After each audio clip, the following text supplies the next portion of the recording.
Not everybody stood. I'm totally aware of that. I'm at peace with it. I understand. So let me tell those who are here against me in advance, you will have a hard job because I'm actually nice. So all the demonization of me may actually prove unwarranted, and then you will enter cognitive dissonance. Why did I believe such things about a decent man, even if we don't agree on issues? So what I want to do at the very outset, and thank you, Isabel, who's just terrific, I want to tell you a story. You can look it up. It's on the internet. And it's not a matter of trust, because the actual original documents are there.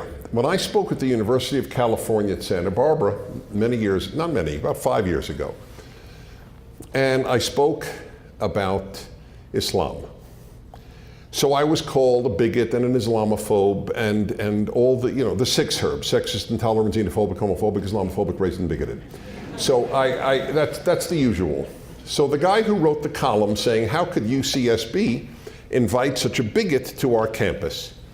So what I did was I invited him onto my national radio show with millions of listeners across the country. And he was shocked because they don't normally do that. We do. Just so one of the many, many differences between left and right is the right wants to hear the left. The left will never hear us for good reason. We may persuade them otherwise. And that is very discomforting. We want to hear you. Not yelling, not interrupting, but we will reserve, in this case, question and answer. You come first if you disagree with me. Anyway, he was shocked. I'm going to not only am I going to hear him, I'm going to give him a forum of millions of people to say why I am a bigot. So he came onto the show, to his credit, I give him the credit, and we talked, and I've never yelled at anybody in 35 years of radio, and I didn't yell at him. And the reason I don't yell is A, it's much more effective not to yell, and secondly, I want people who don't agree with me to feel okay about coming on. Anyway, he came on. So as a result of that, he came to the speech at UCSB. Then he wrote another column, and that's why I say you can look it up. The column is still on the internet. The next column was, I apologize to Mr. Prager. That's pretty powerful. He actually heard me and realized, gee, this guy's really not a bigot, homophobe, xenophobe, and all the other phobes that are used. By the way, why are all those labels used?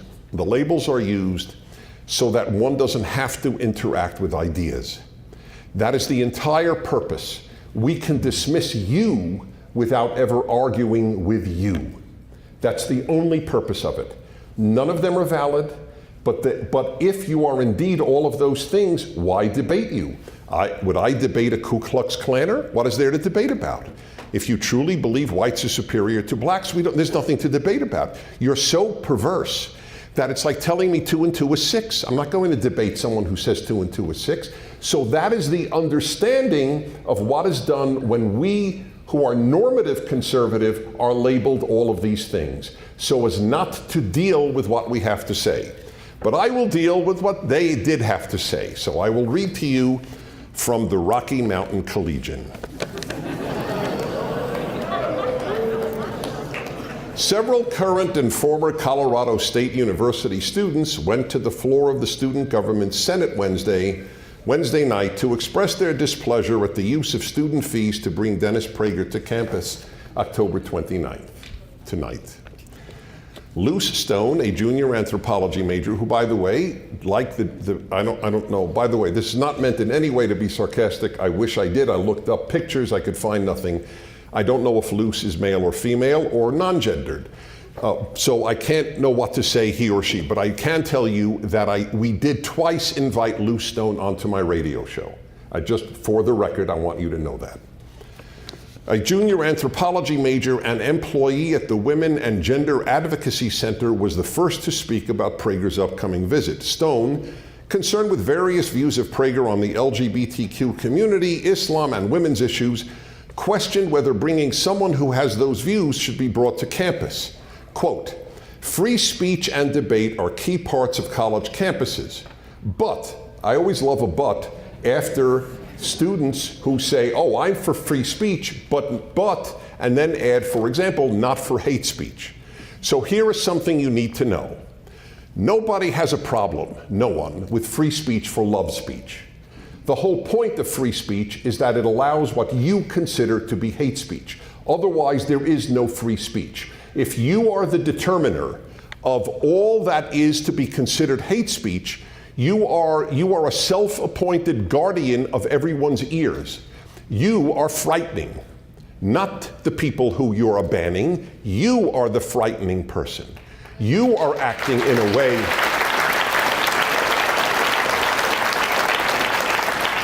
When I was young, there was I don't remember the year, I assume it was in the 1970s, so I was your age essentially, and I was a graduate student at Columbia University in New York, where I grew up, and there was a march by Nazis, real live Nazis, in Skokie, Illinois. Skokie, Illinois is outside of Chicago, and the reason they chose Skokie is because they're particularly cruel. All Nazis are cruel by definition, but they had an agenda of cruelty. Skokie was where Holocaust survivors lived. Jewish Holocaust survivors, people who had their families wiped out in gas chambers and machine gun squads. A lot of them lived in Skokie. So they went to Skokie to rub their faces in the swastika. The ACLU and the New York Times and Jewish groups defended their right to march. That's real hate speech. That's the real deal. But we knew that in America, that is the value. You let the worst people, not just people you differ with, the worst people can speak publicly. They cannot be shut down. So we have come a long way. The ACLU today would not defend, I suspect, Nazis' right to speak. The ACLU has morphed from a civil liberties organization to another left-wing organization. It's a tragedy, but watch my video on the differences between liberalism and leftism, and you will see what I am referring to. Anyway, we continue. Free speech and debate are key parts of college campuses, Stone said. But do we want to host a speaker that actively wishes harm toward people of marginalized identity? So I read this. By the way, here's the blessing. I don't care personally. To say this has no effect on me, all of these things, is to understate the case. And by the way, just a wonderful word of advice, because I'm going to give you a lot of wonderful words of advice tonight from someone considerably older than you. I adopted a wonderful attitude in the beginning of my public career, which started, oddly enough, at the age of 21. And I did this, and I said to myself, I cannot let praise go to my head, and I cannot let insults go to my heart. That is the way everyone, all of you, should adopt life. Don't let insults go to your heart, because if one goes to one, the other will go to the other. If you let praise go to your head, you will let insults go to your heart. So it was a terrific protective measure. It protected my ego from getting too big, and it protected my heart from getting too hurt. So it doesn't mean a damn thing to me. The reason this is troubling is that they are lying about me. And lies are not good things. The road to Auschwitz was paved with lies. So I loathe lies. I loathe them. I don't loathe the people who tell them as much as I loathe the lies, because the people who tell them don't know they're lying, which is very scary. I don't know which is scarier, those who lie knowing they're lying, or those who think that they're telling the truth. But here it is. So I actively wish harm towards people of marginalized identities. I mean, I could make fun of this. Just today I woke up and I said to my wife, how can I hurt people of marginalized identity today? Just another opportunity to actively hurt people of marginalized identity. And she said, yeah, you're right. Another great day in our life. And then Stone asked, is engaging in debate worth risking the safety and well-being of our queer Muslim and female students? Is the safety of queer Muslim and female students jeopardized by my appearance? That's beyond belief. the safety? Someone will get hurt?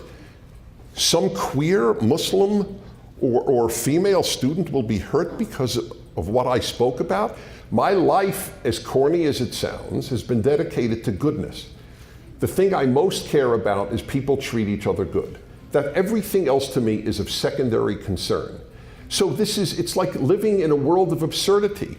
By the way, let's take one at a time, the Muslim students, okay. So I was invited to debate the head of the Muslim Public Affairs Committee at a graduate university in Southern California.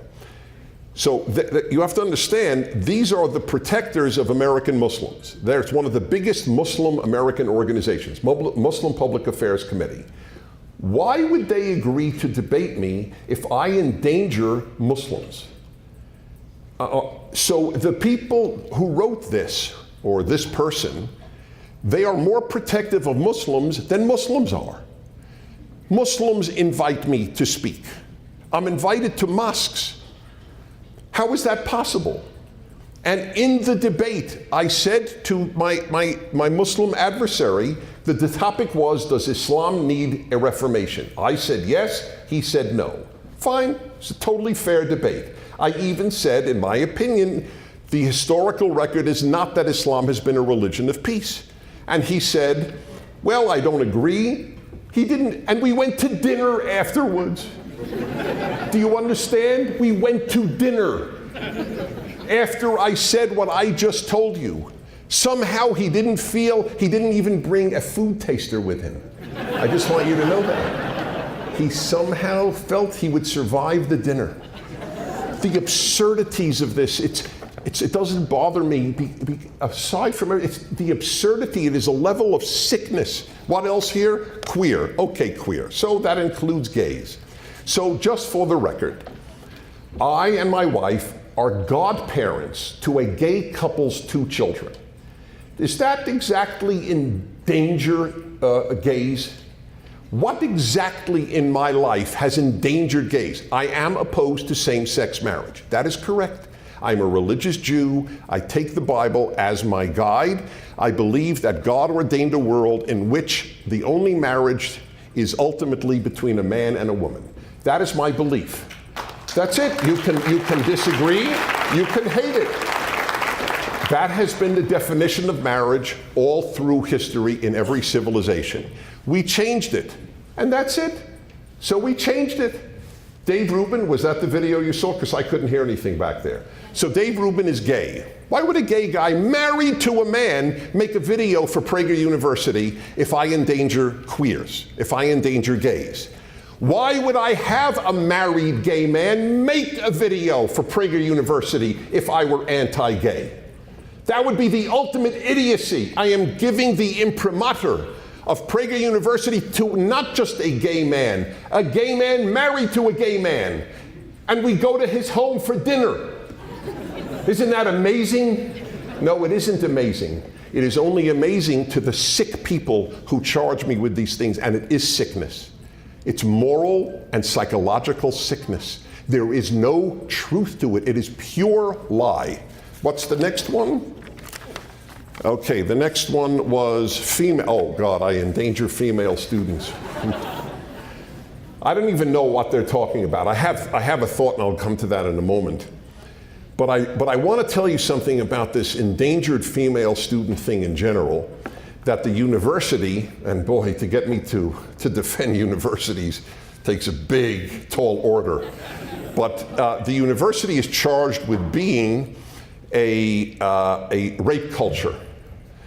Now, here's an example of where I don't believe they believe their lies. And I'll tell you why. Why would any female attend a rape culture college? Are they masochists? Do they want to be hurt? Why would any parent of a daughter, anyone in America, send their daughter to a rape culture? They don't believe their lies. That's proof. There is no one here whose parent, no woman in this group, whose parent would send their daughter to a rape culture. They know the left is lying, because the left lies so much, people are used to it. So it bounces off walls. It's like an echo chamber. They believe their lies, but they don't act on their lies because they attend college. If you think you have a 1 in 5 chance of being raped, why on God's earth would you show up there? There's something wrong with you.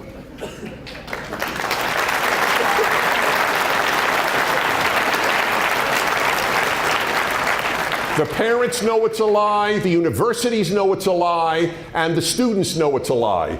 But it's repeated so much that, as Goebbels said, a lie, if you repeat it enough, people believe it, even if they don't act on it. But here's the charge against me.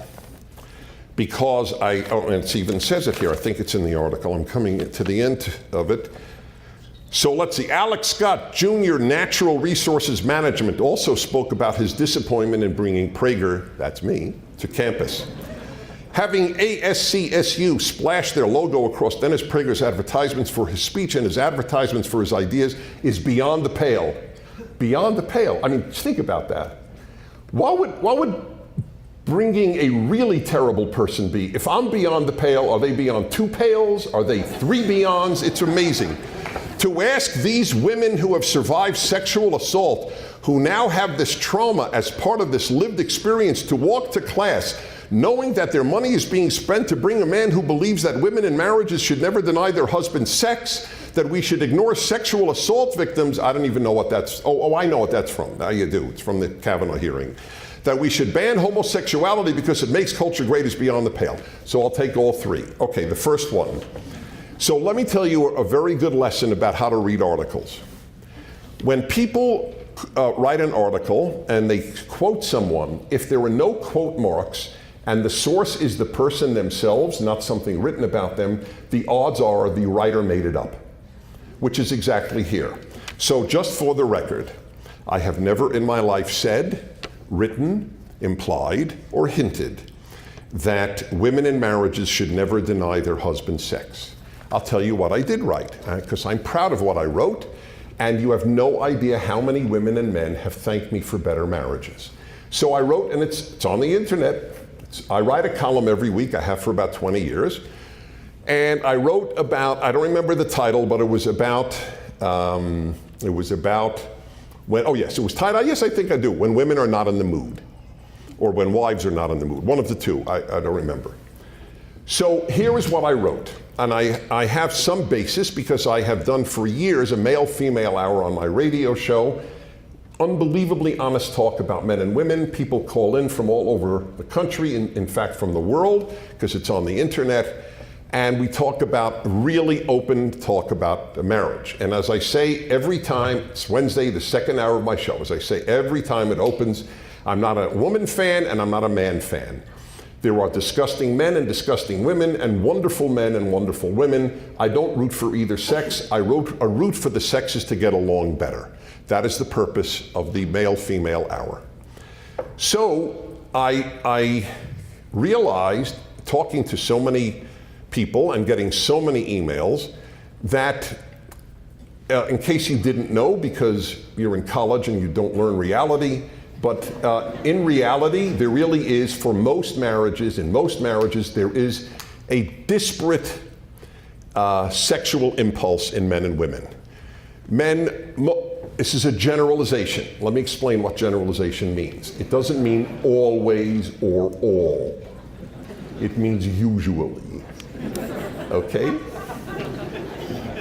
It's important for those covering this from the school paper. So,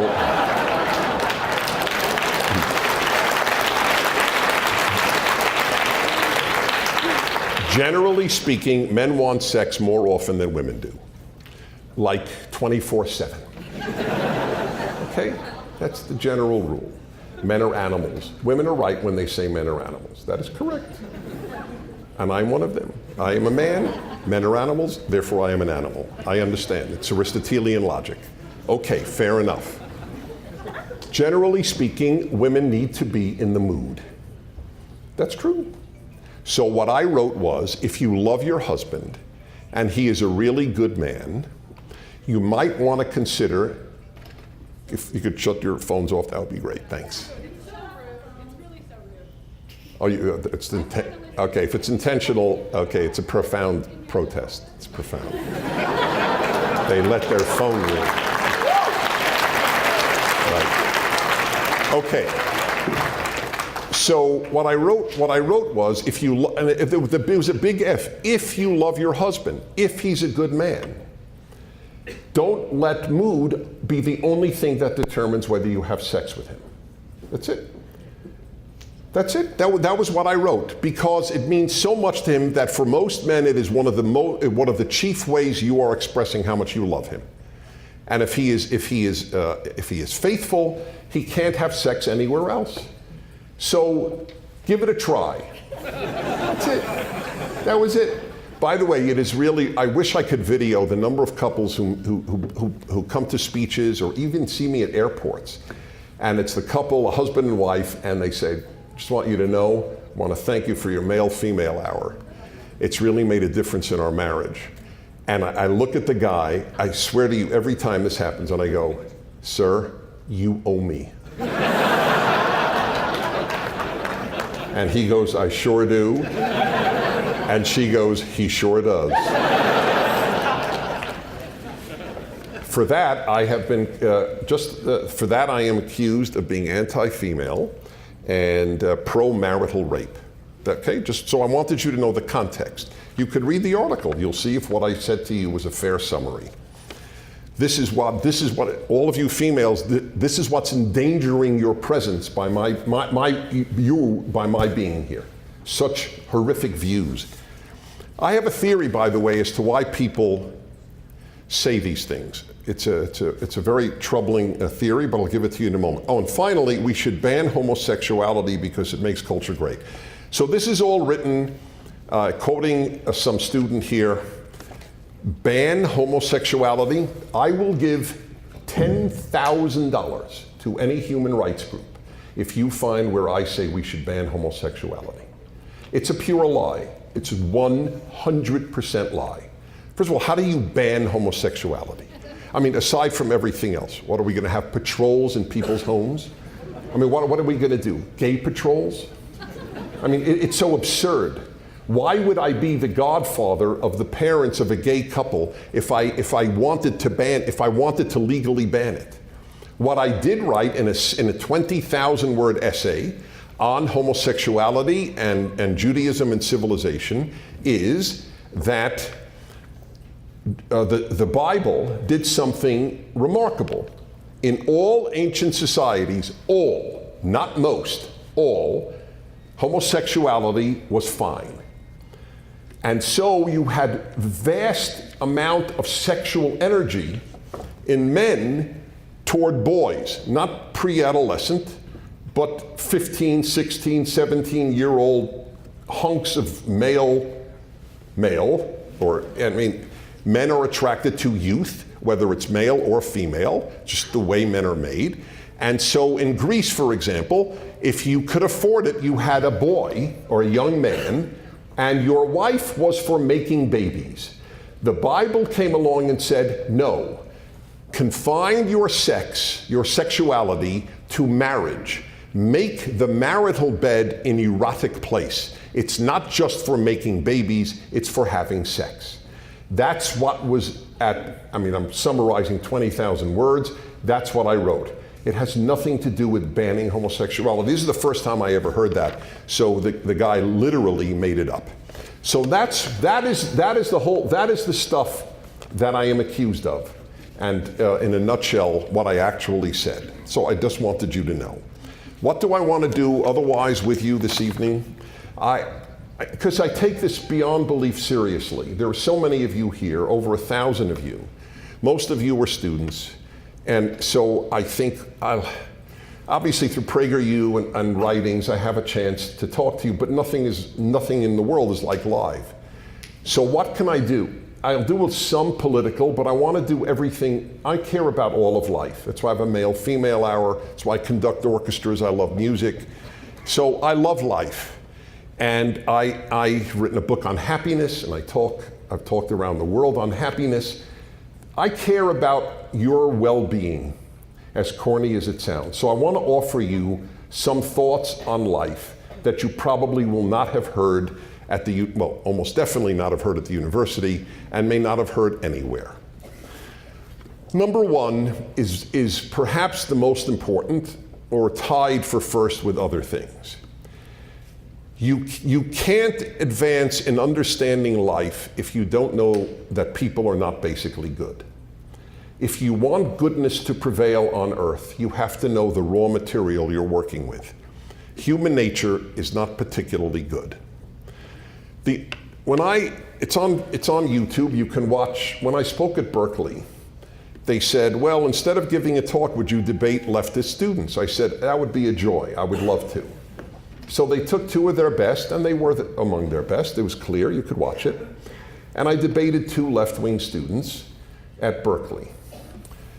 And at the very end, oh, by the way, you may not know this, I have a motto on my radio show, and it is a wonderful motto to adopt in life. In fact, I tell married couples to adopt it.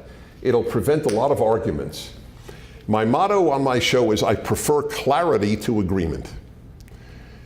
So that I don't want to persuade you, I just want to clarify where it is we differ. So that's what I did with the Berkeley leftists. I clarified where they on the left and I on the right differed. My last question to them was, do you believe people are basically good? Both said yes. And I knew they'd say yes. If they didn't, they wouldn't be on the left. It is one of the myths that makes leftism, which has no bearing with reality, possible. And I said to them, and this is key, you know why you believe people are basically good? Because you live in America, where people are basically good.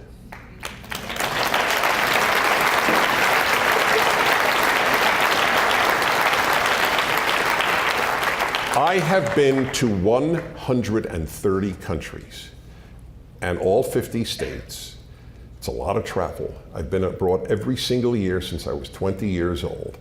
I've taken travel very seriously. I love a lot of countries. I love a lot of different people. There are disgusting Americans and there are beautiful people everywhere in the world. However, well, let me put it in the words of a French woman in Nice. I was at a conference in Nice, France a few years ago, broadcast my radio show from there. And at dinner at a very fancy restaurant, this young woman was our waitress. And I started speaking in French. And then she responded in English, and it was clear her English was superior to my French, so I immediately reverted to English. I only speak foreign languages to people whom I speak their language better than they speak mine. It's a practical consideration. So then I said to her, where did you learn your English? She said, oh, I spent 2 years in the United States. I said, oh, great. So then I said, listen, I have a question. I do a radio show in America, so I ask a lot of questions. I don't care, I promise you, I don't care what your answer is. So you won't hurt my feelings, whatever you say. But I would like you to tell me, what is the biggest single difference between French people and Americans? And she said, Americans are nicer. Americans are friendlier. And that was quite remarkable for a French person to say, and she's certainly not anti-French, nor am I. But she's right. Americans are about as friendly a people. I mean, there are others. I think Filipinos are super friendly. I mean, there are people around the world. But Americans are friendly. And then by the way, this is of no interest to any of you but me. So nevertheless, I'll still say it. I said, where did you spend your 2 years? She said, Tampa, Florida. And that blew my mind because I have said on my radio show maybe a dozen times, I think Tampa's the friendliest place in the United States. So it was sort of skewed in the direction of America. Even had she spent her time in Manhattan, I'm not sure she would have said what she said. And I come from New York. So it's somewhat dependent as well where in America, but nevertheless, that's what I said to these two Berkeley students. I said, you think people are basically good because you're naive. You don't know how much evil there is in the world, although all you have to do is read about it. I don't know how you read about the Holocaust or slavery and still think people are basically good. I don't get it. I mean, I don't know, it blows my mind. It is such a naive belief. And it's not a Jewish belief, it's not a Christian belief. When I was 5, I knew people weren't basically good because I studied the Bible in a Jewish school. And God said the will of man's heart is towards evil from his youth. I knew people weren't basically good. And I learned another thing, which is a massively important thing for you to know. I always tell people, they say, what did you learn in religious school that you don't learn in secular school? And I said, I'll tell you what I learned. I learned in religious school that the biggest problem in Dennis Prager's life is Dennis Prager. In secular school, you learn the biggest problem in your life is America. Big difference. Sexism, racism, xenophobia, homophobia, the capitalism. No. You are a much happier and kinder human being if you believe you are the biggest problem in your life and not America.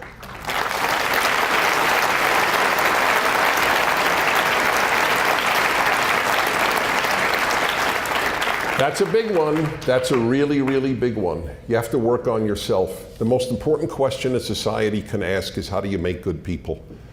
Because the raw material ain't that good. That's why, how many times did your parents say to you, say thank you? 100,000? 250,000? If you were basically good, once would have worked. Oh, whenever someone does something nice to me, I'll say thank you. I'll be a grateful human being. But it doesn't work. Say thank you, say please, say thank you, say please. Share your cookies. You cannot have 22 cookies while they have 0. That's not right. Of course you have to learn. Goodness is in us, otherwise there would be no good people. But goodness is like gold, it has to be mined. Badness doesn't have to be mined. It's natural. Next. My favorite message of all, how you feel does not matter at all.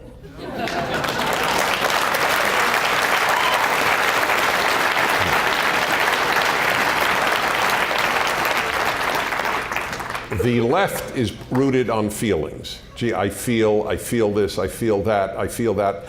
So here is something, when you're ready to get mature, you learn. There are about 7 billion people in the world. The following care about your feelings: your therapist and your mother. The other 7 billion do not give a damn about your feelings. They only care about your behavior.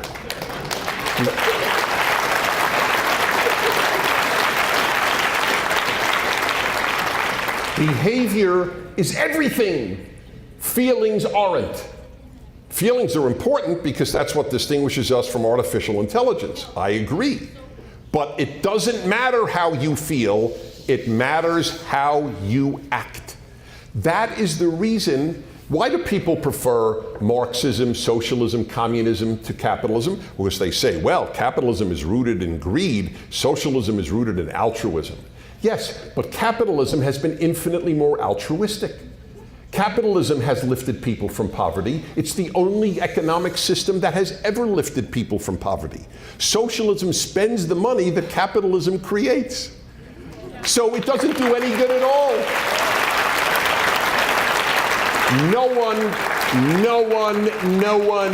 one has ever argued socialism takes people out of poverty. Socialism spends the money that capitalism is made to take people out of poverty.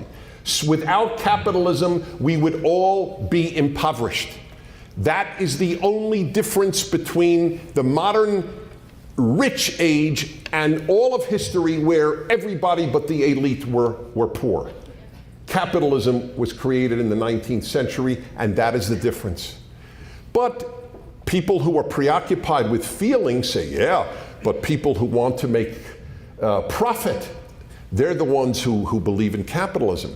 It's like I just saw an ad against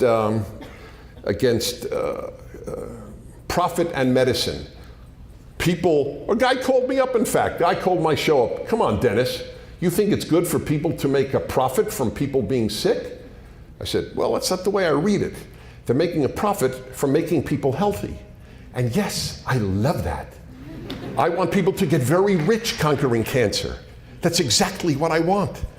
The more people conquer disease, get money, the better it is. May all doctors be wealthy. That's a wonderful thing. And I'm not a doctor, I'm not even a doctor fan. But the fact is, that's the people whom I want to be rewarded. Shortstops get $10 million. Doctors don't. Shortstops don't conquer disease. I'm not against shortstops making $10 million.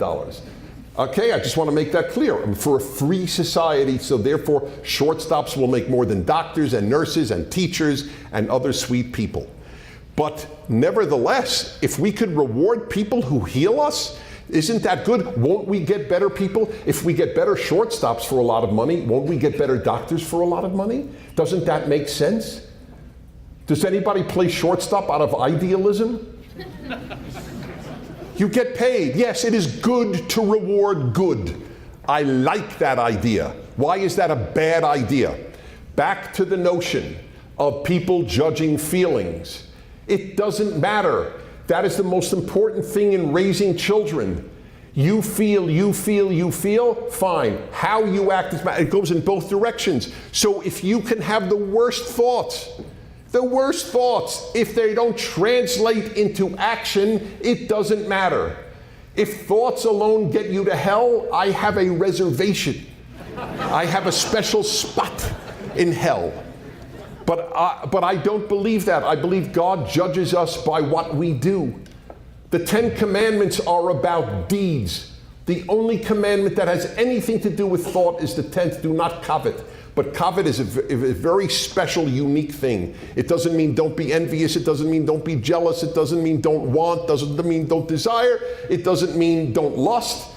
Covet means I want to take what belongs to you from you. That's a bad thought. That's a bad one because it will lead to evil. But most of the time, it leads to nothing. How you act. Same with, by the way, I meant well. Meant well? Who doesn't mean well?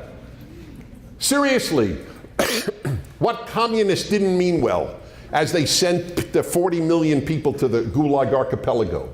You know, the communists in China meant well, and 80 million people lost their lives.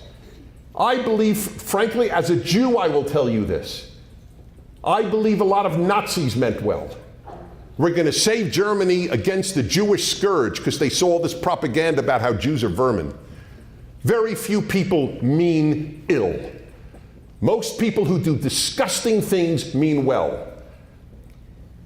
Yes, just know that. You know who have the highest self-esteem? Which brings me to a related issue. Next lesson. Self-control is infinitely more important than self-esteem. Another left-wing idiocy was the self-esteem movement. You know who has the highest self-esteem in America? Okay, I got a Q&A sign. You know who has the highest self-esteem in America? Murderers. Roy Baumeister, major criminologist, Case Western Reserve, University of Florida psychologist. They think the highest of themselves. By the way, they have to. You know how well you have to think of yourself to take somebody else's life? I am more important than you. I can take your life. I have a project for every one of you, whatever age you are. I want you to ask the 2 most kind and fine adults you know the following question. Did you have high self-esteem when you were a kid? I know the answer in advance. No. When my kids got trophies for losing, I was beside myself. I said to my son, Dave, your team came in last. Why do you have a trophy? And he said, for playing. I said, for playing? Like for breathing? We get trophies for breathing, for sitting, for moving, for showing up? It was a terrible movement. But for those who value how you feel more than how you act, let me tell you, the only self-esteem that works is earned self-esteem. Finally, let me see what time it is. Okay, we're good. Let me make a final point. Oh God, I have so many final points. It's a problem. Okay, a final point. I do an hour. I've done an hour on happiness every Friday. It's very popular. It's the most popular hour of my 15 hours of radio. The first thing people tell me is, I love your happiness hour. It's 99% non-political. If you listen, you would not know I'm a conservative or I'm a liberal. You would not know. because I just talking about happiness. And I wrote a book on happiness, which is still a good, if not bestseller. And I want to tell you, I didn't realize till way into it, it really does have political overtones. Why in every poll do we find that for every poll, the Gallup poll, Pew Research, I don't do a poll, so it's not my notion. People on the right, conservatives are happier than liberals, and the further left you get, the less happy the people are.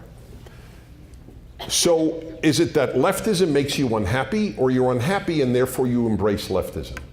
I think it's a little of both. There are very few happy leftists. Okay, that's the truth. And I'm a big fan of happiness. And then I didn't realize that, the happiest women tend to vote conservative, the happiest blacks tend to vote conservative, the happiest Hispanics tend to vote conservative, the happiest whites tend to vote conservative. It's just a fact. I didn't make this up, it's just a fact. Why? So you have a choice in life. Everyone has a tough life. Everyone. That is the nature of life.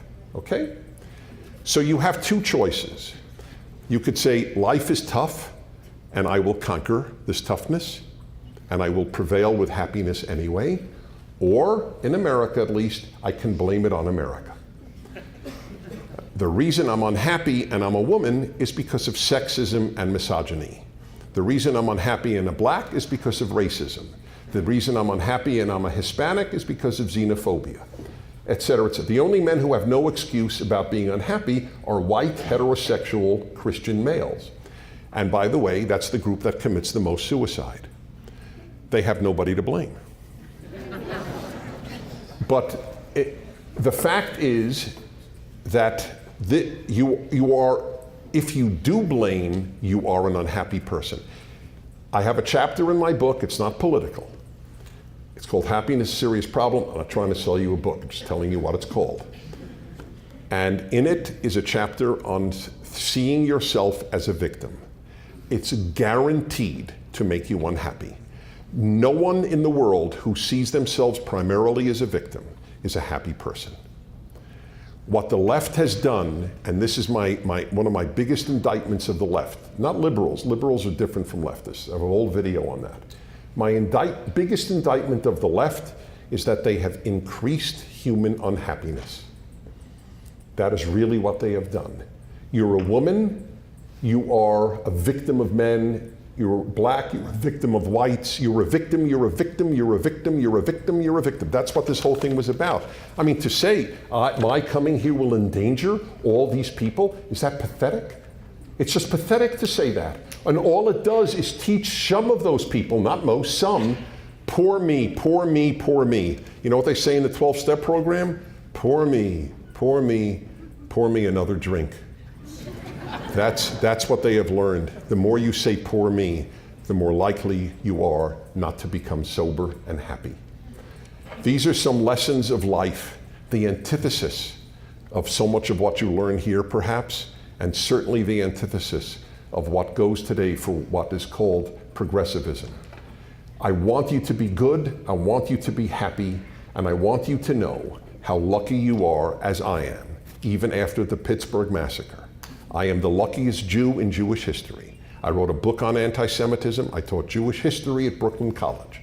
I have been telling my fellow Jews in America, historically speaking, we are the luckiest Jews in Jewish history to live in the United States.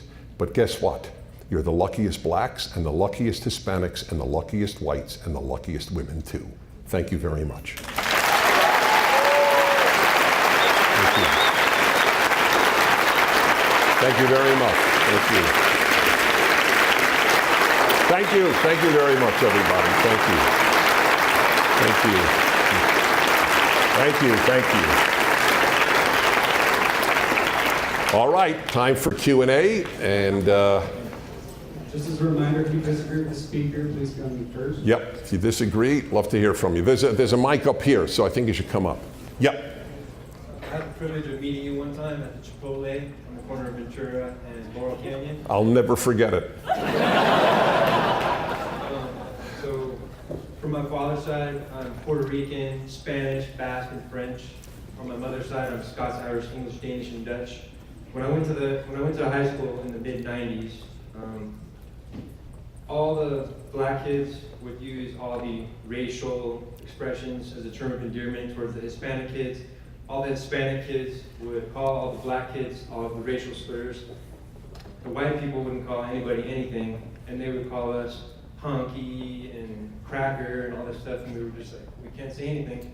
So I think this is kind of at a climax now, and where the white male is the only one where you can just openly be racist against in society and on social media.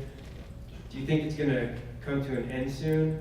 Because I'm not sure if the United States can survive this late period that we're in. So Right. either it's going to end soon or the U.S. is going to. Well, I think the most effective way to end it, obviously, is for people to understand the moral falsity at the heart of it.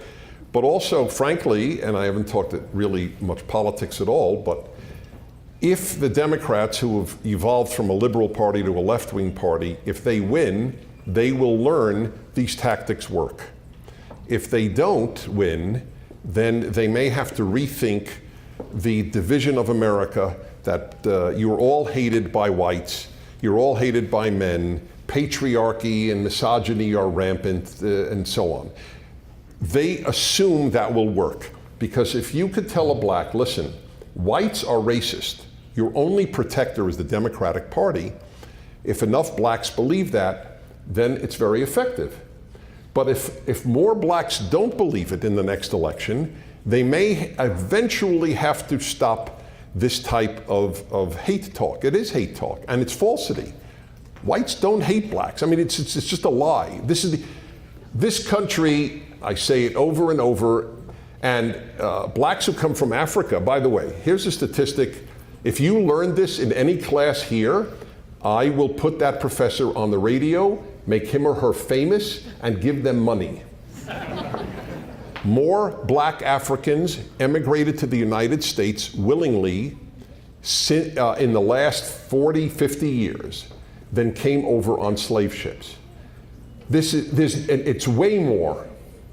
And nobody knows this. This was reported in the New York Times in the 1970s or the 1980s. I was shocked then, and since then it's so many more that have come. Black Africans today know if you want opportunity, the place is the United States of America. Because it's not a racist country. Are there any racists in it? Yes, there are racists in it. There's everything everywhere. But overwhelmingly, you know, I watch blacks and whites relate on airplanes and in airports and in stores and where I work. And I'm always looking for tension. I can't find any. It's the relations are so natural. Anyway, so that's the story. Don't let the party that divides us win. They say Trump divides us.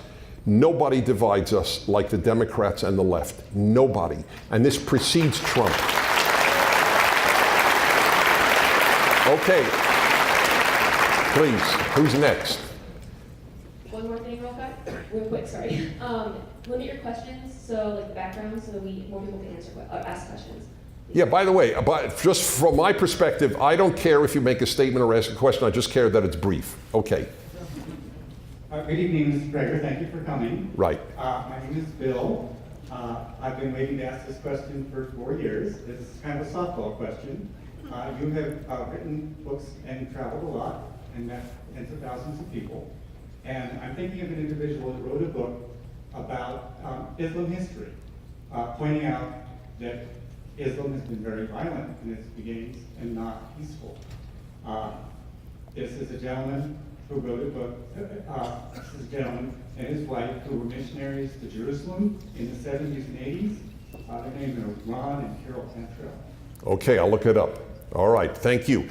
Again, if you differ, try to come to the front of the line. Yes? Hi, so number one, I think you're nice, that's why I'm here. And I'm happy, and I'm a leftist, so there's that. But the real question is this: I really appreciate something you said.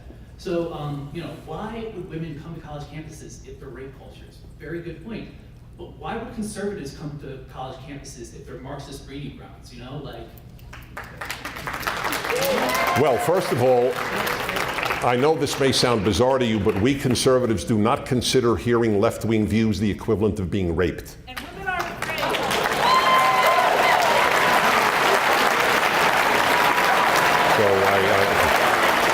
So it's an odd analogy, but all right. Yeah. Okay, Mr. Prager, I've been dying to hear your campus. First of all, I'm from the Northeast too, so I represent. And I was raised Catholic in a community with a lot of Jews.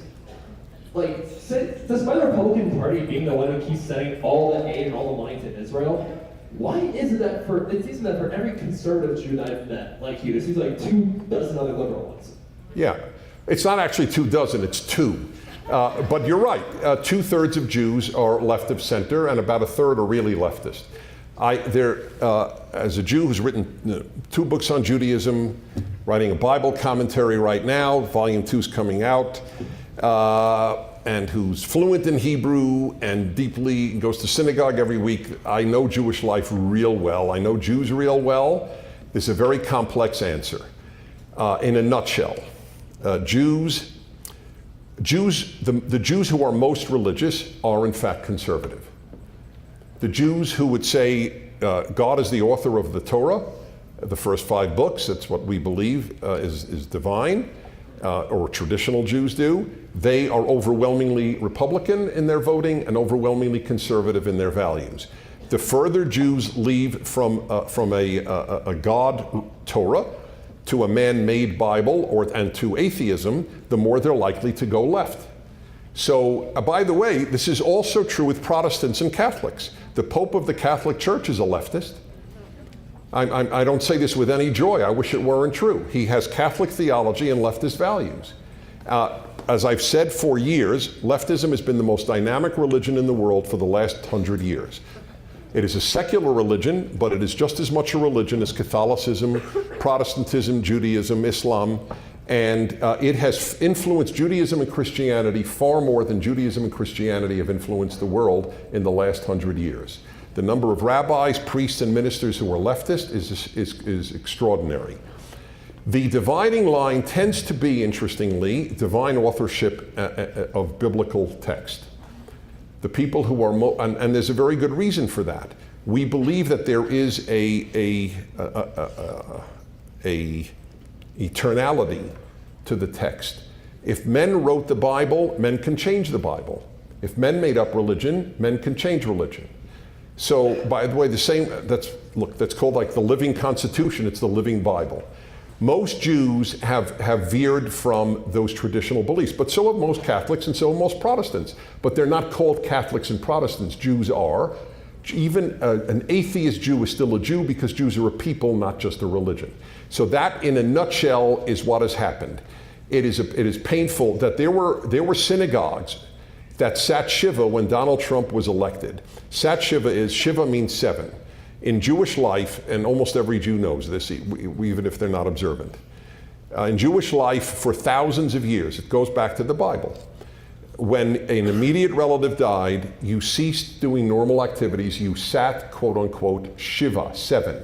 You sat for 7 days and mourned the death of the immediate relative. To have so sullied the religion as to sit Shiva because you don't like the presidential choice, this is an arrogance, the likes of which I have never seen in Jewish life in my life. And yet they were proud, these non-Orthodox synagogues that did it were proud of doing it. It's a shame. I think there's no future for these people. I'm not knocking them out of the Jewish people. You're still a Jew, even if I can't stand you. But I'm not the arbiter of who is a Jew. But I don't believe that there's much of a future. A child who grows up to see that their synagogue is really an adjunct of the Democratic Party is going to prefer to be a Democrat than a Jew. Makes a lot of sense. Most Jews my age stop practicing after their bar mitzvah. Yes, exactly, I know. So read my Bible commentary and maybe it'll bring you and lapsed Christians back. Look at the reviews of the Rational Bible on Amazon. This is the biggest project of my life to show how relevant the Bible is to your life. It's called the Rational Bible. I really hope you'll look at it. Thank you very much.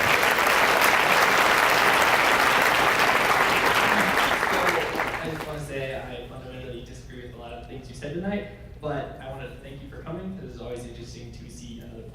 Well, let me just say this. I want to thank you for coming because you are atypical of the other side. And can you, unless this is something you're going to get into, tell me one thing you truly disagreed with. The rape culture Yeah? really got to me.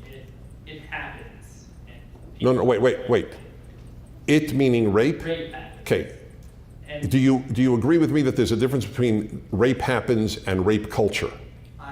it's hard to define, and I really did not want to get into a political conversation. Okay, okay, fair enough. But you can't imagine how I'm curious why such a nice guy as you would have differed with I me. agree. Okay, but go ahead. So I wanted to know what it might be. Okay, we won't debate. Either way, and I genuinely would just like to know, did you listen to music as a kid? Like, and if so, what type? I'm glad you asked, and none of you were going to like. Maybe well, that's not true. Maybe 12 of you will like this.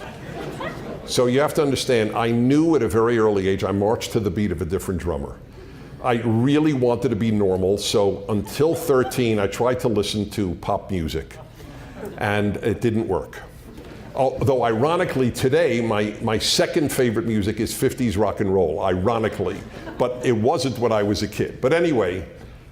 At the age of 15, my high school announced that there were free tickets to, I grew up in New York, there were free tickets to Carnegie Hall to hear a Handel concert. I never heard of Handel, I never heard of classical music, but I did no schoolwork. As I said, I marched to a different drummer. I did no schoolwork. I was bored out of my mind at school. Except grammar. I loved grammar, which shows you how weird I was. And anyway, I went to ballet, I went to museums, I went to anything. I wanted to expose myself to anything, even in high school. So I figured for $1 I'll go to Carnegie Hall, what the hell. I took the subway from Brooklyn to Manhattan, went to Carnegie Hall, and it was love at first hearing. The next day I went back to Carnegie Hall. I spent a month's worth of lunch money on tickets. I literally missed lunch for a month, which was my whole life a good thing for me to do, and I was not even born thin, and so I bought tickets to, and I so fell in love with classical music. That was the only music I listened to for most of my life. I'm not proud of it. I'm just telling you. I'm answering your question. I taught myself how to conduct orchestras, and I ended up conducting orchestras in the LA area, including last year at the Walt Disney Concert Hall, where I conducted the Santa Monica Symphony Orchestra. And it was all self-taught from high school because I was bored with what was going on, but that's the music I fell in love with. I cry, I have tears at the end of Brahms' second, Mahler's first, and so on. One of my projects in life is to bring people to classical music because I think it's a joy that a lot of people don't have that they could have. Does that answer your question? Thank you. Thank you. Really appreciate it. Yeah. Thoughts are and the ideas of if thoughts and feelings don't matter, what drives action and what informs self-control? Okay, what drives action and what does what to self-control? What informs self-control? What informs self-control? I mean, how do you develop it? Yeah. Okay. Thoughts and feelings don't. Okay, so I'll give you my answer to both. It's in the introduction to my Bible commentary. The very first thing I write about is that when I was in my teens and early 20s, I had some rifts with my parents. Shocking, right? And yet, from the day I left my parents' home at the age of 21, I called them every single week of my life until they died at 96 and 90 respectively. I never missed anywhere I was in the world. And there was one reason I did it when I was angry at my parents. Because I truly believed, God commanded me, honor your father and mother. That is the only reason. God, the creator of the universe, commanded me, Dennis, to call my parents. That's what I believed. If it were based on my feelings, I would have called them once a month or less. Or like so many adults today, not even talk to their parents. There's a crisis in America, the number of adult children who don't talk to parents. It's something I fight about against on the radio a lot. It's a crusade of mine to get people to talk to their parents. So that's the answer. There's a very big difference in life if you rely on your feelings and you think God told you to be good. It's a big difference. It's all the difference in the world. Okay? Thank you.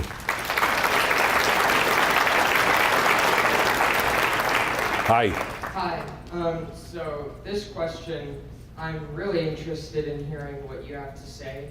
I'm a pre-medical student here, and here's my question for you. So you said towards the middle of your speech that liberals in general make people less happy, or if Leftists, not liberals, yeah. Correct, I do believe either that. way. Yeah. And then that the right wing or the conservative party generally makes people happier. So here's my question for you. How can you possibly say that the conservative party makes women happier when they actively try and obstruct her right to choose over what happens with her own body? Okay, so let me answer that. Right. So for a woman who believes that defines much of her happiness, clearly conservatism would make her less happy. I acknowledge that. The only thing I want to address is that statement about a woman doing what she wants with her own body. And I just, only for the sake, I'm not going to argue with you about abortion. I want to just, if we're arguing, I only want to argue about English. No one conservative has ever told a woman what she can or can't do with her own body, because they don't believe that the baby is her body, nor does anybody else. By the way, I want you to know, I truly believe if I were an atheist, I would have given you that answer. I can't stand intellectual dishonesty. The only group I've ever heard who told women what they can do with their body was the National Organization for Women, which said that women can't get silicone breast implants. Conservatives didn't ban silicone breast implants.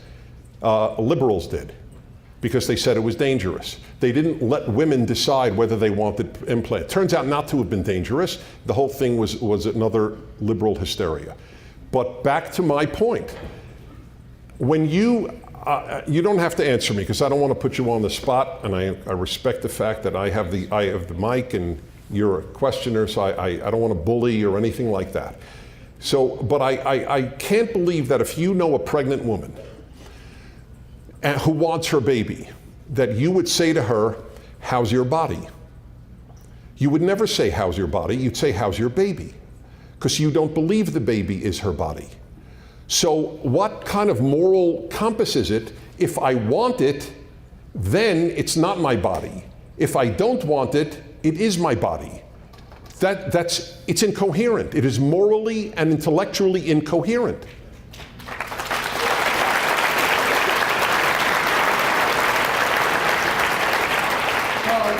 Briefly, I'd like to address the first thing you said about, I've never heard of a conservative telling a woman what she can and can't do with her body. Their legislation does. And across the country, Planned Parenthood clinics are being defunded. Right, okay. All right, okay. So, all right, fair enough. Listen, obviously not one word I said did you respond to. You're repeating your point that it's her body. The baby is not her body. I don't understand how you can intellectually argue that forget the word baby, the human fetus, whatever you wish to call it, zygote, call it anything you want. It's not her body. It's in her body. So it is a separate organism. It's not a pimple. No one tells women what they can do with their pimples. But yes, society has always had a position on the worth of the not born fetus. I won't even say baby. I won't even say human. Call it fetus. Does it or does it not have any right to life? Your view is it has no right. Does it have a right to life in the 9th month? Does the bacteria have a right to life? Okay, so this is why I love these. This is very important. Your equation of the human fetus with bacteria, I will leave it at that. That is where I prefer clarity to agreement.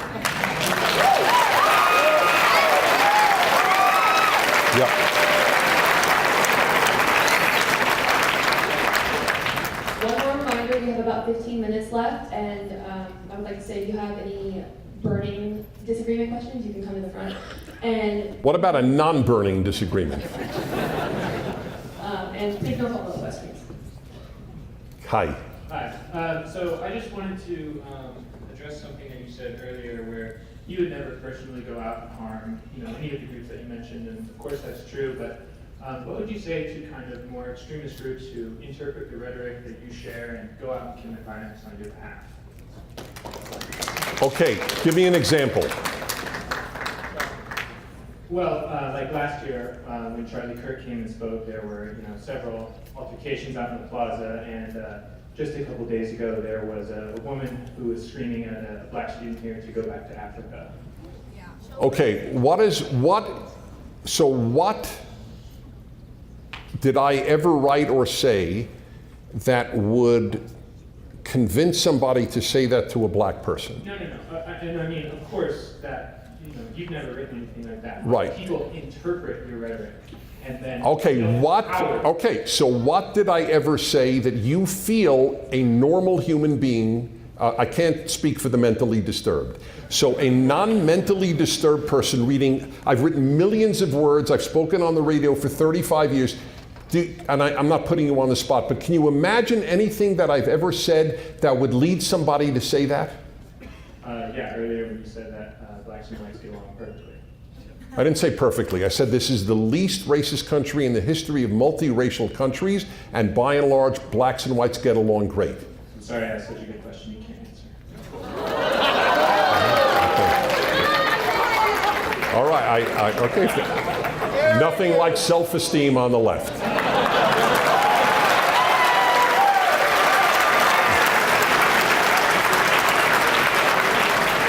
I told you, they invented it. Yeah.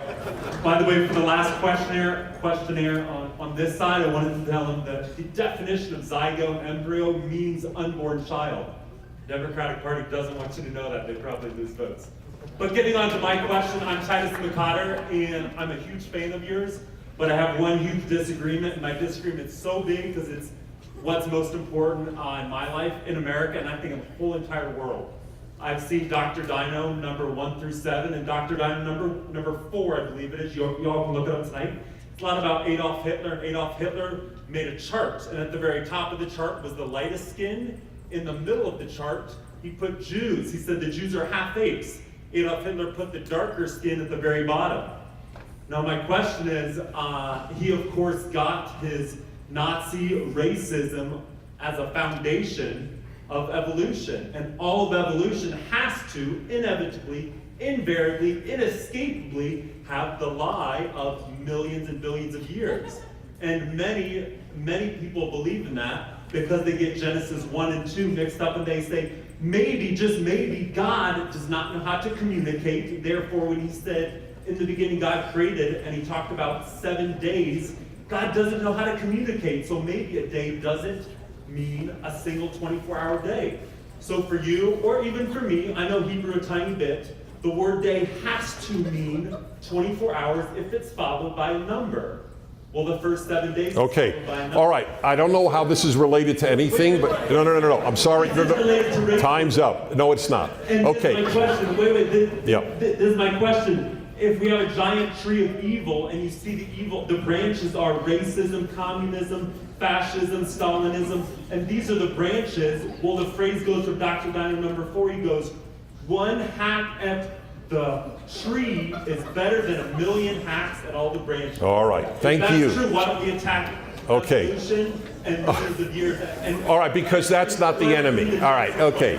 I believe God created the world. I believe God is the author of Genesis. I also believe that Yom can be 24 hours or not 24 hours. The word for day in Hebrew, I'm fluent in Hebrew, especially biblical Hebrew. The word for day in Hebrew is, as Psalms puts it, 1 day in your eyes is 1,000 years in ours. Yom is just like if I would say in our day we have problems in America, it doesn't mean 24 hours. It could mean any number of things. Genesis 2:1, and this is the generations of the world. As God, on the day God created it, but God created it in 6 days, so yet there it says day. So day can mean a whole host of things. Anyway, I don't know how it's related, but God bless you. Next. you began speaking, there was a video from Prager University discussing why I left the left. And he talks about how he shouldn't have to support and how nobody should have to support things that they don't believe in on the basis of free speech, such as bakers making cakes for gay marriages. But how does that differ from us as students paying just under $14,000 for you to come speak here? Well, they're not related. I totally appreciate your question. I don't see how they're related. I don't know how your student funding works. I presume you have, either the students agree or disagree that students will bring people to speak at the campus and pay out of student funds to do that. Obviously, unless you believe that every student in here has a quasi-religious left-wing orientation, in which case bringing a right-wing speaker using their money is a moral violation of funding. But I suspect from the reactions of a fair number of 1,200 or so people here that, believe it or not, though they may be hidden because they're afraid so often to speak out as conservatives, there are a lot of them here. So I suspect the ratio of speakers left of center is pretty much greater than the number of conservatives brought to Colorado State. Do you think that that's a fair statement?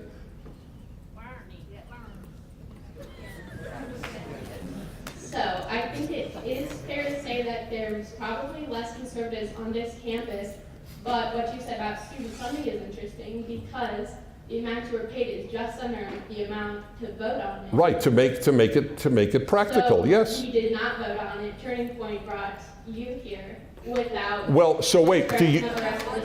Okay, so all right, so I would have been voted down because most of the students are on the left. Do you think that's a healthy thing for the campus?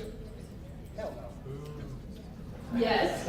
Okay, all right, that's why I prefer clarity to agreement. By the way, I just want to say this. This is a very amazing thing. Do you know that Bernie Sanders was invited to the most right-wing Christian college in the country, Liberty University? Bernie Sanders, left-wing, at least agnostic, maybe atheist, opposes everything Liberty University stands for, and there was no issue about inviting him. Because the right wing, which is what David Rubin, a gay liberal, learned, is far more open-minded than the left wing. That's a fact, not an opinion.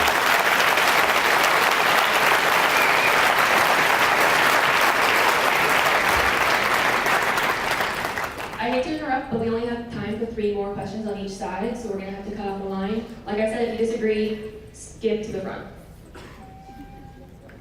Hi. Hello, I appreciate you coming tonight and engaging in conversation. Go First Amendment. Go First Amendment, yes. Not go away, just go. I appreciate some of the things that you brought up tonight, but one thing I can't get behind is your denial of rape culture. I grew up in South City, St. Louis. I fell asleep to gunfire at night, every night. My dad always said, don't leave the house after 6 p.m. And even during the day, there were certain parts of town I wasn't allowed to go to, just a couple blocks away from where I lived. But I left the house, and I saw things that my dad didn't want me to see. Me and my friends had experienced things my dad didn't want us to happen. But regardless, his reason for telling me not to go out was valid in a way, but it didn't keep me from not going out. So I'm curious as to why you think me choosing to come to college that disinvalidates, the statistic of rape on campus. I just speak as a parent. It's inconceivable to me that if I truly believed a college was a rape culture, when I had choices of colleges that weren't rape cultures, for example, an all-girls college is not a rape culture. I went to all-girls high school, and there were plenty of issues there as well. I'll throw that at you. Were girls raping girls? There's lots of history of abuse from the faculty at girls' schools. By male faculty? Regardless, I'm talking about rape culture on campus. Okay, so then there's no place safe. If girls' schools, girls are getting raped too by faculty. Okay, so what are you denying, that there's not a rape culture? That's correct. I'm denying there's not a rape culture. I'll tell you what I think. Okay, well, for what it's worth. I've experienced what my friends have experienced. I'm Right. So okay. So let me tell you my theory. Okay. It may be worthless, but here's my theory. since I don't believe that there is a rape culture. A culture of rape means rape is accepted at a place, and it is so common that you could speak of a rape culture. Otherwise, the word culture is meaningless. Of course there's rape on campus. Okay, but is it a rape culture? This is my theory. I think that that in the 60s and 70s, the revolution, the cultural revolution that took place in the United States was dramatic. When I was at college, when I was at graduate school, because Brooklyn College, where I went undergraduate, wouldn't count because it was a commuter school.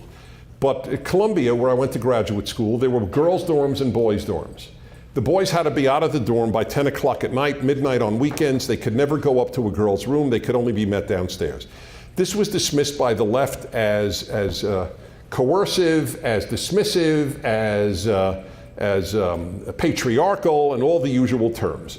But I will say this, nobody ever spoke about a culture of rape when I went to school. I think part of it was because we had all these rules. So what the left did was, the left had created co-ed dorms, co-ed showers, co-ed bathrooms, sex week on every campus, where you could learn about sex toys and the latest variations on S&M and so on.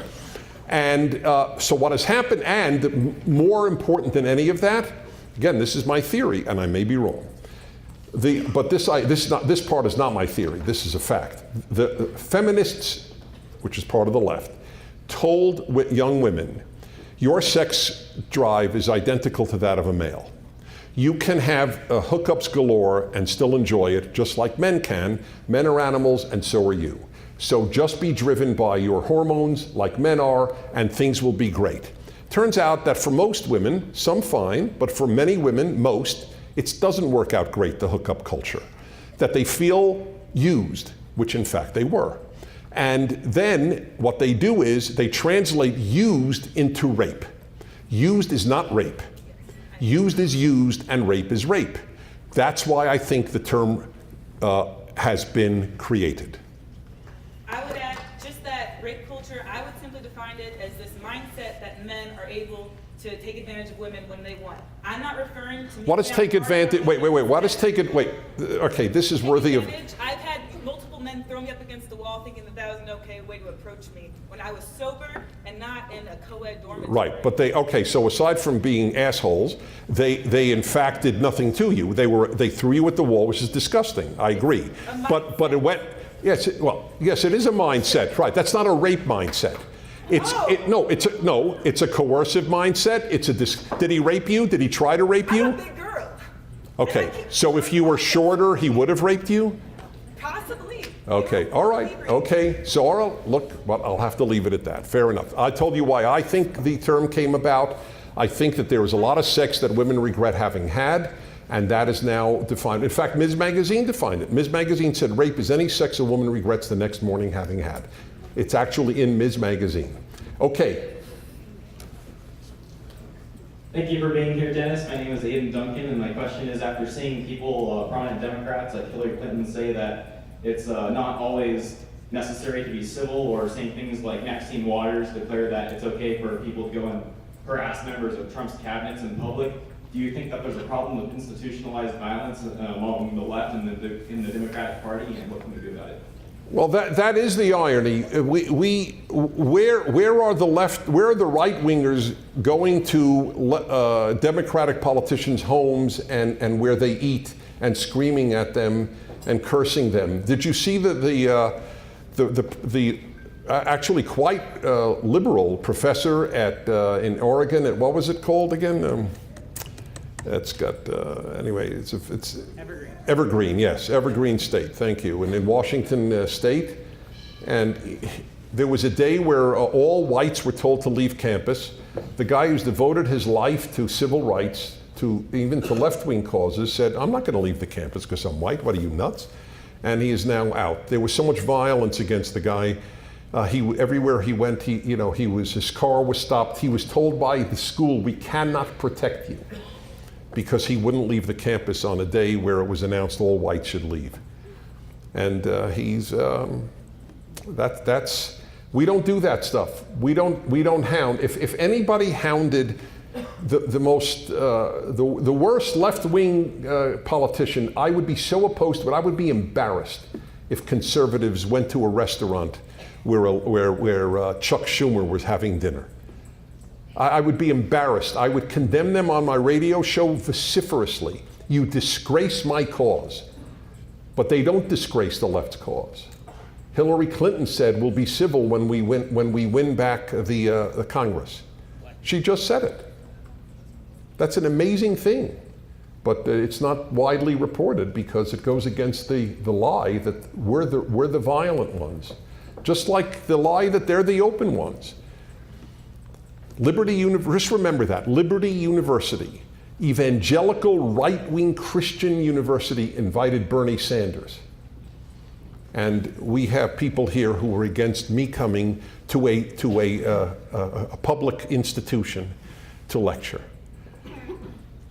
Because we know, we on the right know, we can only benefit from hearing people we differ with. We may even change our mind. We're not afraid of people we differ with. The left is, and for good reason.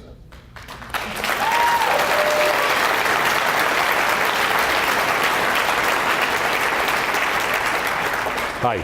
Hello. So I have a few things that I want to address. So I'll try to be concise if you'll do the same.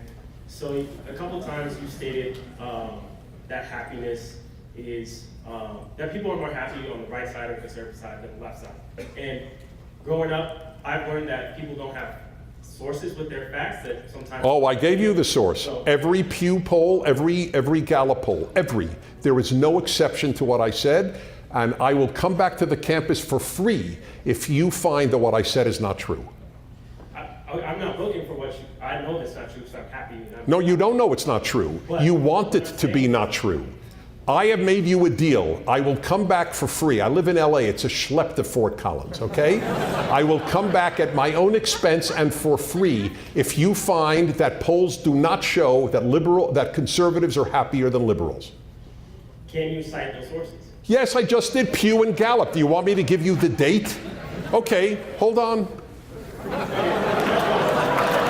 You got a few minutes?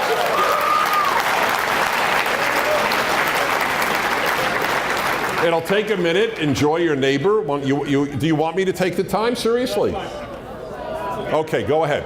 So, the second question is, so you've stated that racism is no longer, well, do you think that racism is no longer a factor in the systematic form in the United States? Correct. In systematic form, it is not a problem in the United States. That is my belief, yes. So then the Department of Justice, this is a fact, found that Ferguson, Missouri, that 67% of blacks accounted for 93% of the arrests when white people were more likely to commit crimes. That's an example of systematic racism institutionalized. Okay. So how do you justify that when you just said it's Right. an issue?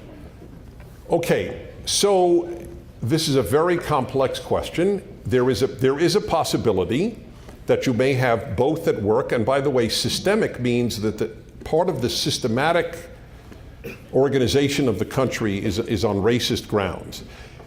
It is possible that there are more blacks proportionately in prison for violent crimes because blacks commit more violent crimes proportionately. Is that possible? Do you entertain that as a possibility? I didn't say violent crimes. You said I know that. I'm starting with violent crimes. I know. I said I know. all crimes. Okay. I'm sorry? I don't have control of We have some other people who want to ask questions, and we're already over time. All right, I feel bad. Okay, so let me just say this. Okay, you have a choice in life. You know, let me give you an example. The United States under Franklin Roosevelt. So if I'm out of time, I should leave. So what would you like me to do? If I answer, then you're blaming me for taking time. I should be out of time. And if I don't answer, you'll say I didn't answer. It's a somewhat difficult position you put me in. I don't know what to do. I could tell you this about Ferguson, that a black jury, largely black grand jury, found that the officer was not guilty of racism in the killing of, was his name Michael Brown? Was that his name? And the President Obama, I think truly reprehensibly, kept citing Ferguson as an example of police racism. And Colin Kaepernick wore socks at an NFL game with police painted as pigs. I think that there is an overreach in that regard. Are there racist police? Yes, of course there are. But we have found that black cops do not treat black suspects any differently than white cops. So you could say, well, black cops are also racist. Maybe sometimes in the complexity of life, maybe a bad motive is not always the only explanation. It's so ironic. When I ask people on the left, do you think people are basically good? Overwhelmingly, they say yes. And then they charge decent people with racism, misogyny, and all these other things. There are bad cops, there are bad blacks, there are bad whites. What America has achieved is, in goodness, is infinitely greater than its flaws. That's the point that I wish to make. There are flaws, that may be an example of it. But the large picture of the United States is what that French woman told me, of a particularly friendly and decent country. And my biggest argument in my happiness book about happiness is that the mother of happiness is gratitude. And I think the left teaches people how to be ungrateful. And that's what makes them unhappy.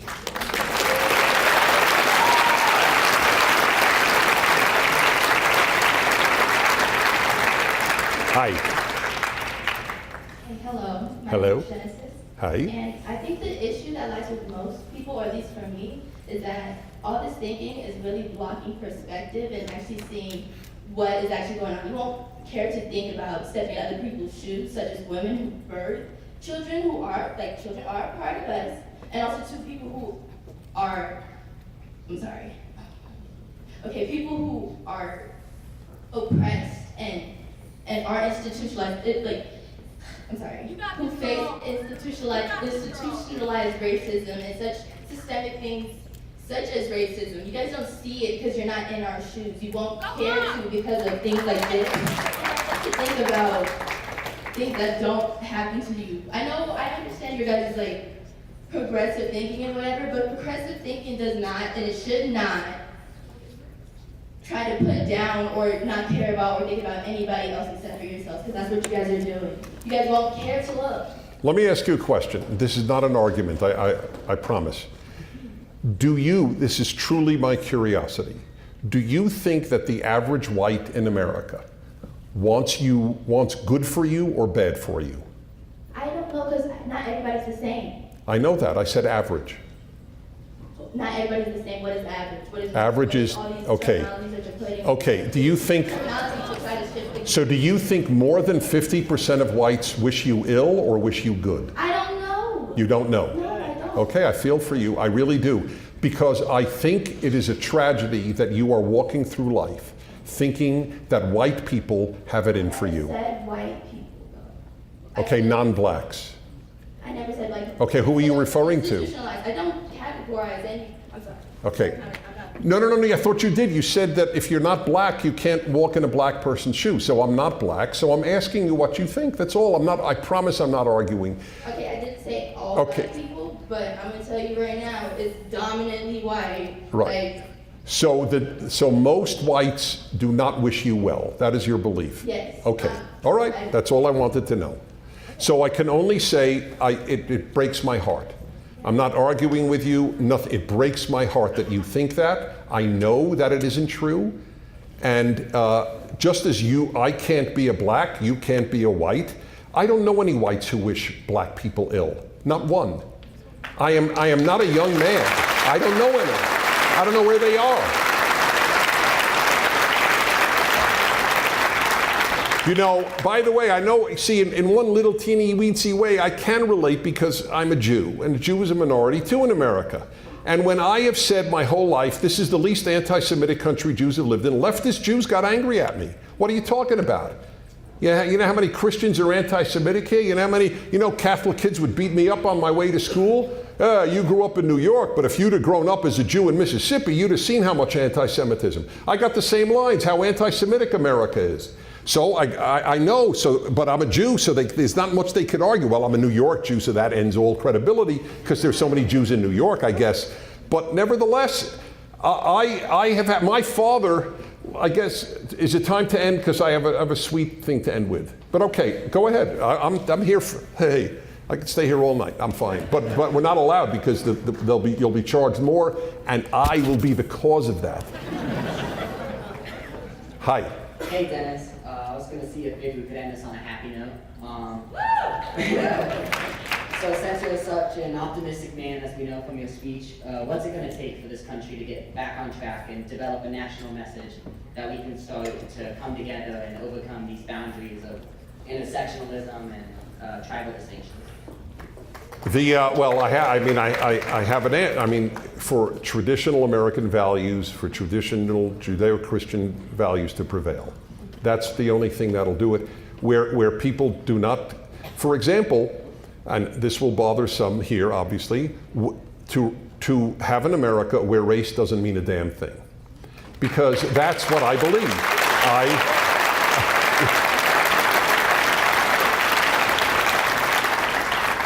See, this is the irony. I grew up a liberal, which is redundant because I was a Jew in New York. But nevertheless, I grew up a liberal.